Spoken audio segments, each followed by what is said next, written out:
Hi, everybody. This is Mary Davidson, one of your co hosts. Thanks so much for tuning in for another episode of the Better Events Podcast. In today's episode, we are talking about 10 reasons why we love virtual events. Now, be sure to stick around because this is a topic that we've talked about kind of a lot. It might be something you're tired of hearing about, but we love virtual events and we want to re inspire you. And so you can find or re-find your love for them. So here we go. Welcome to the Better Events Podcast. Join two event strategists, Logan Clements and Mary Davidson, who believe we can all create, host, and attend better events. In this podcast, you will learn about event strategy and actions that you can use today as an event host, planner, or manager. Hear directly from the people who are creating innovative and inspiring events today and tomorrow, and grow your business along the way. Now, let's get started, and thanks for listening to the Better Events Podcast.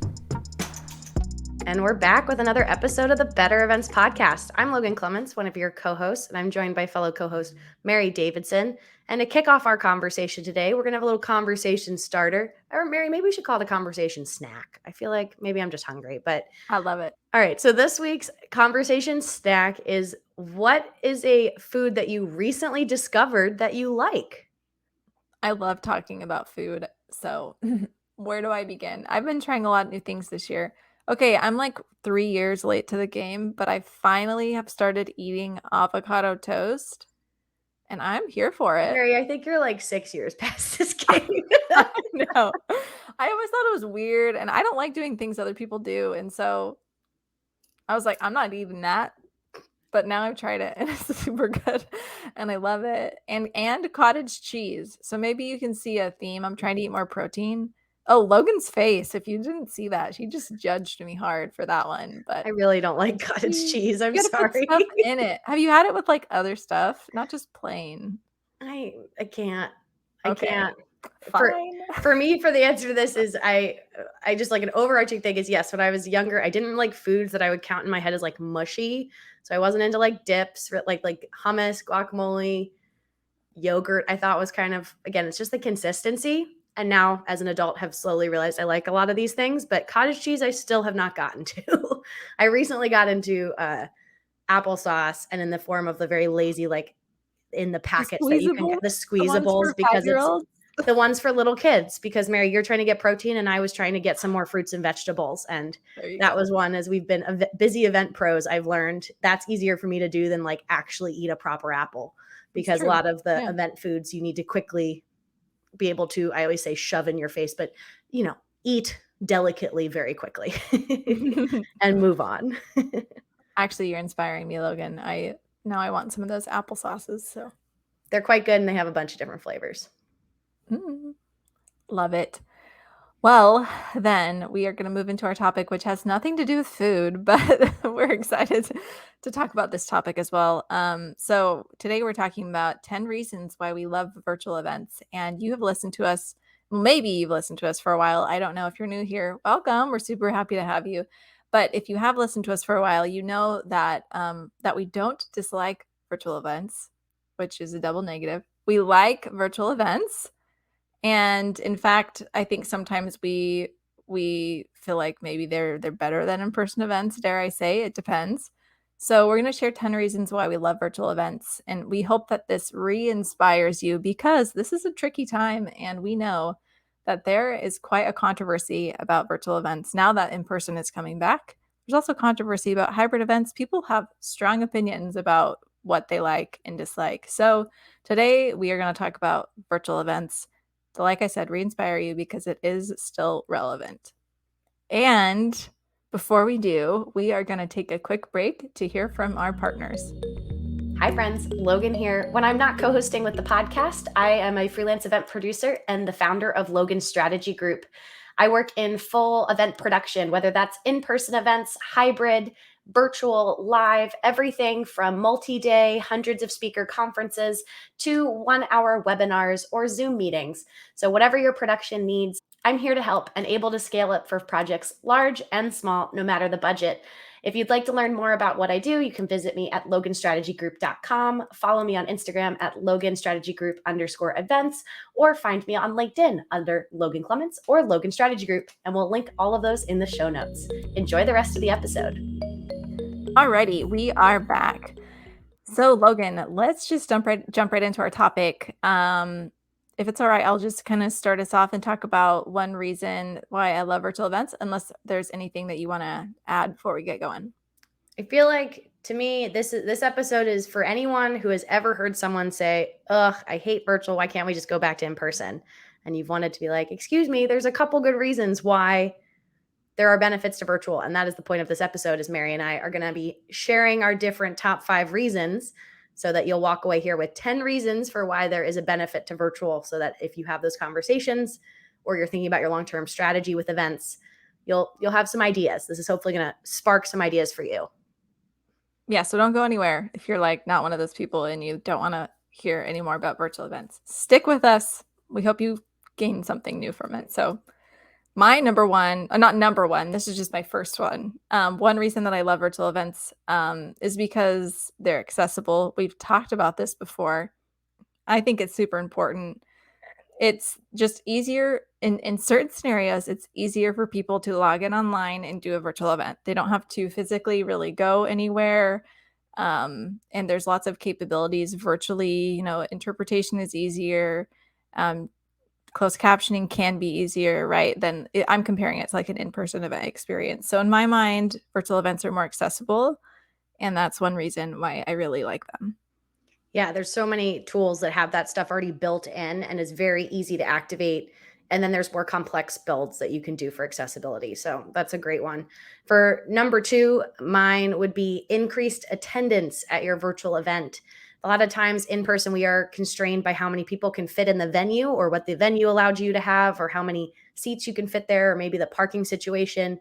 And that is something with virtual, we've found that that limit doesn't exist. Some platforms do charge you per person, but you can fit infinitely more people in a virtual event without added costs than you would at an in-person event. And I just time and time again have had anywhere from nonprofit to corporate, even just personal workshops that people are hosting where they are reaching more people with their events when they do them virtually than they ever could fit in a room together, just talking physically in terms of attendance. So if you are someone or you're thinking about your event and one of your goals is registrations, how many people will come to your event, virtual really just opens up the world to you. Yeah, absolutely. That just reminds me of like if your event is something that is more regional, national, or maybe even more than that, then this argument is even better supported. Absolutely. It's the local ones where it gets a little confusing on what might be best. But Yeah. um, yeah, absolutely. I love that one. Great, great tip. My next one is that you can do virtual events. You can produce a virtual event or attend a virtual event in your pajamas. And that's one reason why I love virtual events. Or your slippers or, comfy clothes, your active wear. You don't have to be dressing up. Fashion has changed since we've worked from home, and that has applied to virtual events where you can be very professional from the waist up, but you could be wearing pajama bottoms and we'd never know. Yeah. You know what? Literally just this morning, I was helping produce a virtual event in my pajamas. It doesn't help that it was in Ireland time, so the call time was like 4 a.m. Pacific time. So, but I'm just grateful, like, what a cool opportunity to be able to do a virtual event that's in Ireland, and I'm doing it in my pajamas. Doesn't get Boom. better than that. Does not. Well, keeping going down our list, so our fourth reason why we love virtual events is thinking about your ROI, return on investment, but from a production perspective. And so when you are doing a virtual event, you get a higher ROI because your virtual event can easily be recorded, usually at no additional cost or some limited cost that if you were doing this in person, it would require a complete production setup for you to be able to record your event and have that content to share afterwards. So that's always my argument when you're doing especially something educational or content heavy, that you can record it and use it later, cut it up, use it on social, put it on your website, send it to attendees. And so there's just a higher return on investment with your virtual world because not only are you hosting an event, but you're also creating content. So you're kind of getting a 2-for-1, is how I'll often talk about it. Yeah, and I'll actually just kind of add on to that because I had one that was similar, which was talking about the phrase you just said, which was virtual events can be content heavy. And I was saying that was one reason why I do love them, is because you're really there participating in what can be a really educational experience, like super valuable in regards to the content that you're receiving. You get people who, like, speakers you maybe wouldn't have been able to get before. And anyway, I just really love that the content can be really something that's more important than ever in a virtual event. I will say that's also a con, but today we're talking about why we love virtual events. So I like how in certain scenarios that can really be a positive thing, is having awesome content. Yes, and I feel like we probably could have caveated at the top that a lot of the reasons why we love virtual events, if some of these tips are not, or things are not applied properly, could be quickly become a con. Mhm. And True. so, yeah, one of those with content, it definitely can become too much.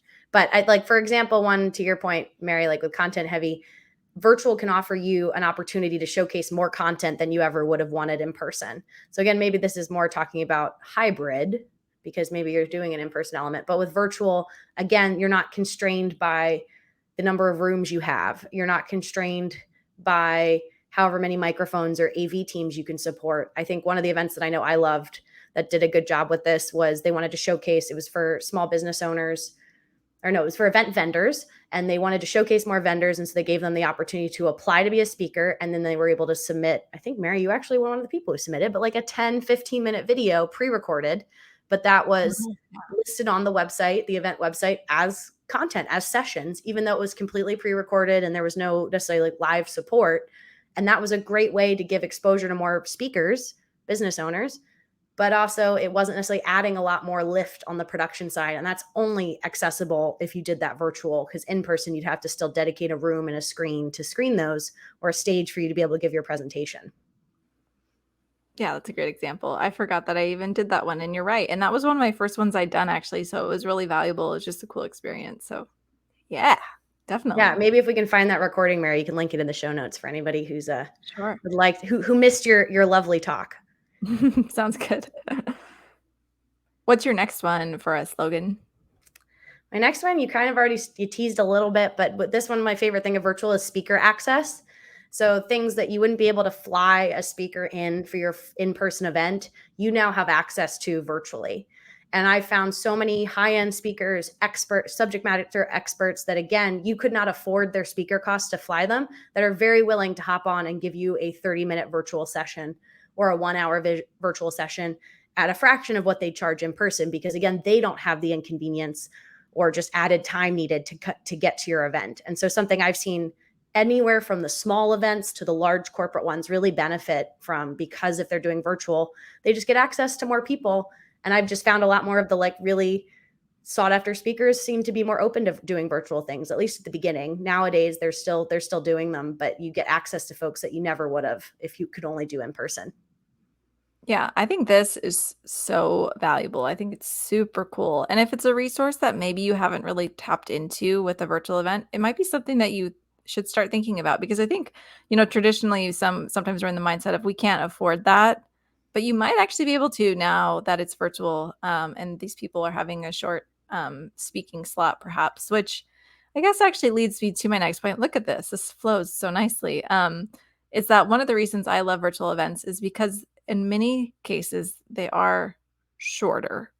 Now, I mean, sometimes they're still like multi-day events, but what I mean is like the speaking slots are usually shorter because it's harder for people to sit for an hour and like listen to something. So maybe it'll be like a 45 or 30-minute session with Q&A or something like that. And I like that. My attention span is small, so as an attendee, I really appreciate that.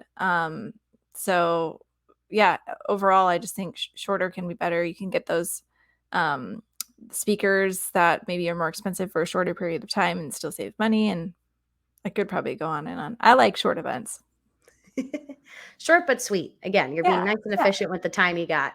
Yeah, definitely. We've talked about virtual on this podcast before about how it can feel like dog years in terms of maybe a presentation that took an hour in person might feel 7 times that long virtually, maybe not that dramatic, but it can feel a lot longer. So you do need to be shorter and concise, just like TV shows are when you're coming to someone virtual. But I think there's, like you're saying, Mary, there's a benefit to it because it does make you get quickly to your point and pack a lot more value in a smaller package with virtual.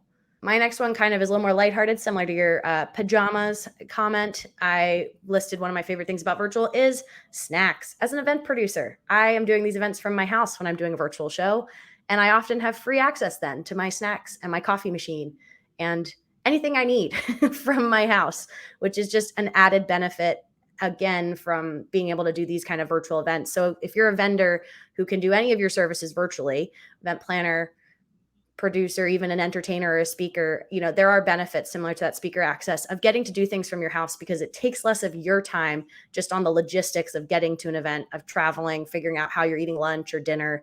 And virtual just makes it easier for everybody. And same for your attendees. Your attendees, F&B, food and beverage can be some of your biggest costs for an on-site event.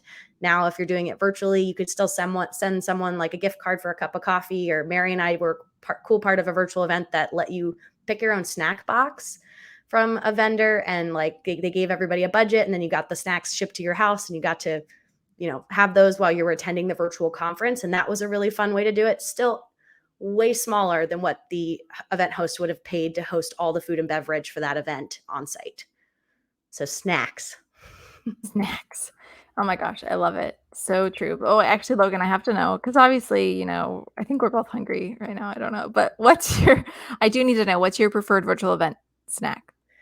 Oh, I really am digging these. I love just like a good cheese platter, and I'm not making cheese platters for myself during events, but I call them adult Lunchables. You're making like a charcuterie board while you're like producing in Zoom. Totally.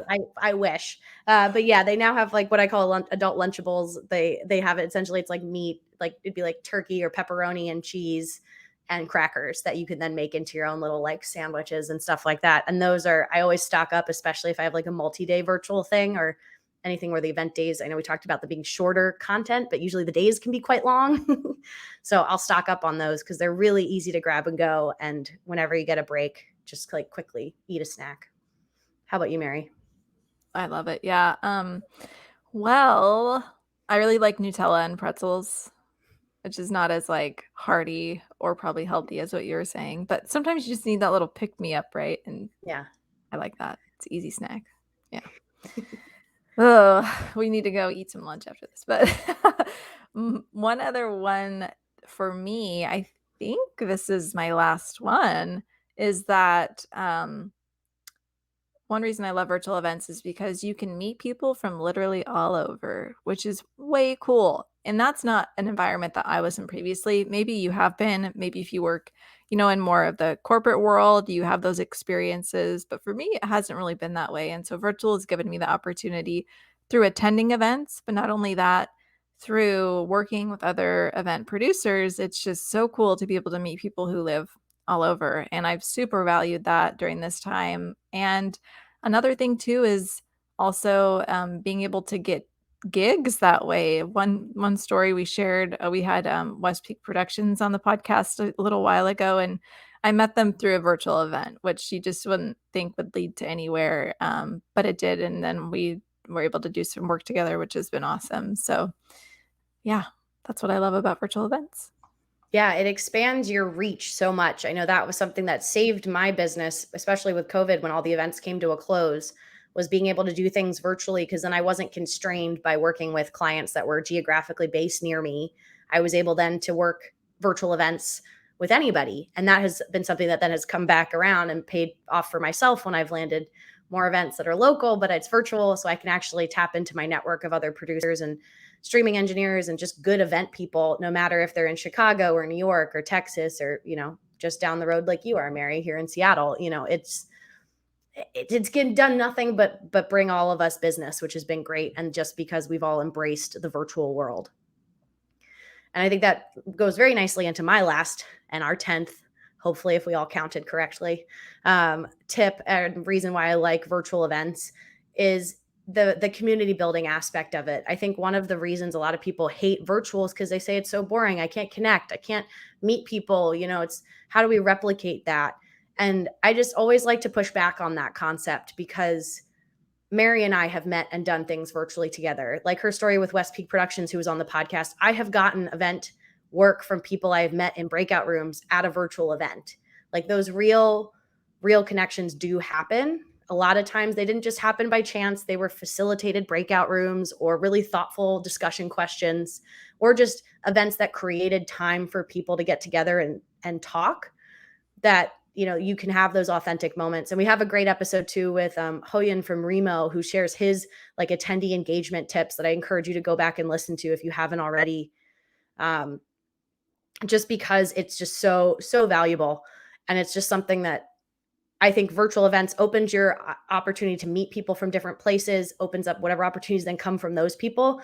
And another thing with virtual is it's a great tool to add to your event toolkit as an event host, because I think there are certain events that work really well in person, like Mary mentioned, maybe a local event, but there's certain events that really do well virtually, and you can kind of create like a community building strategy that maybe involves both in-person events as well as virtual. Maybe you dip your toe into hybrid.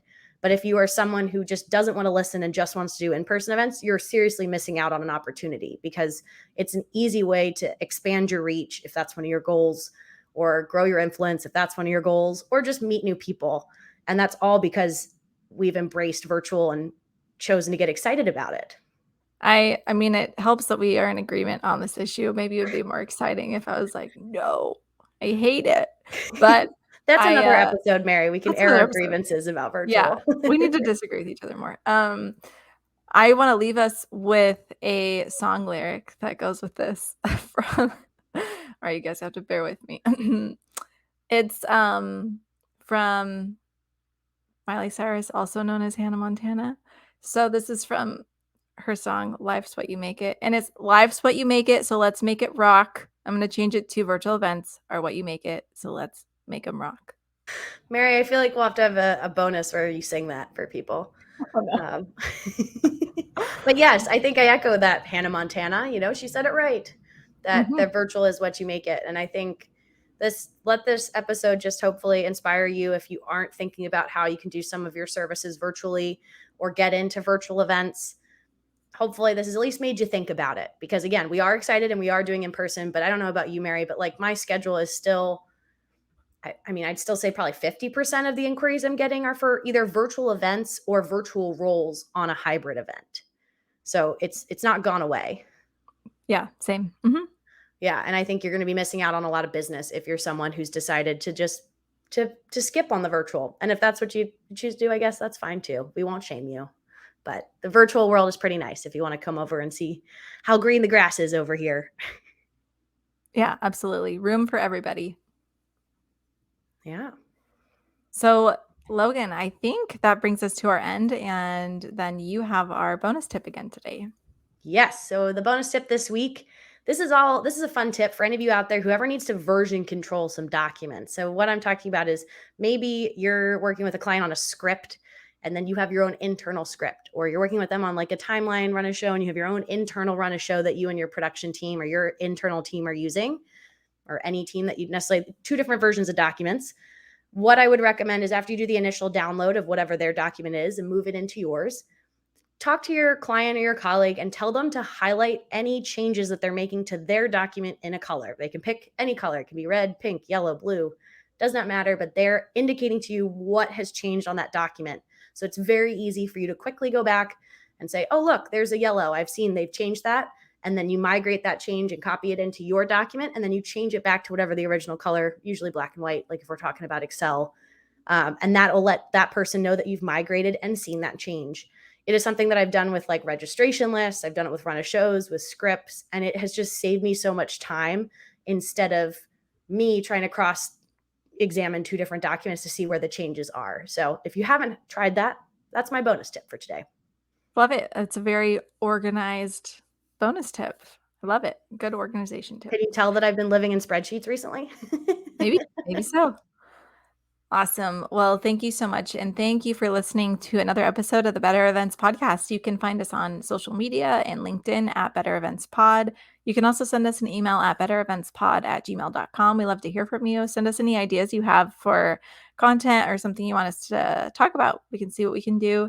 And thank you again for listening. We will be back with you again next Wednesday. Bye, everybody.